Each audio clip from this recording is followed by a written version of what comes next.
Rasul akram alayhissalatu vassalomga yahudiylar sehr qilganda u zotga sehr ta'sir qilishi u Allohning izni bilan va Allohning demak hikmati bilan bo'lgan.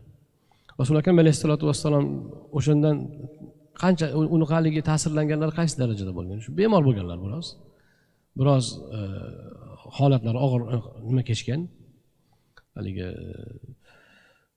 ravon odatda shijoatli bo'lgandilar, o'sha shijoatlar susayib biroz yotib qolganlar. Shunda farishtalar kelib Jabroil Mikail alayhissalom, ikkita farishta kelib deganlar, boshimda oyog'imda turib aytdi.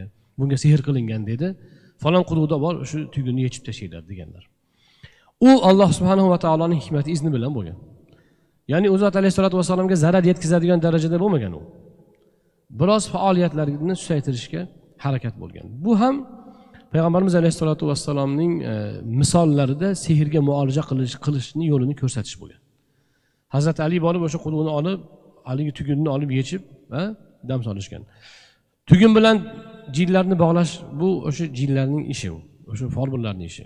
Odatda qo'g'irchoqni bog'laydi, sochni bog'laydi, ipni bog'laydi. Har bitta ipni bog'layotganda o'shani nimadir o'shani tirsim duosini qiladi. O'sha ip o'sha duosi bo'yicha o'sha ipga bog'langan bo'yicha ular bog'lanib o'sha xizmatni qilishga majbur bo'ladi. Qilmasa ular o'zlarining kattalaridan dashnom eshitadi, ulardan kalta yeydi. Shuning uchun shuni qilishadi.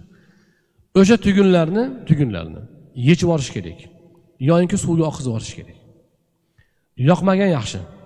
Ba'zilar yoqib yuboradi, yoqmagan yaxshi. Uni Qur'on o'qib suvga oqizib yuborish kerak.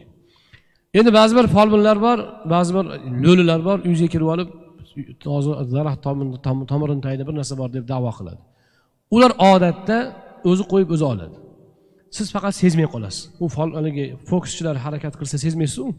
Shuni singari sezmay qolasiz. Chunki jin insonning ko'zini sehrlaydi.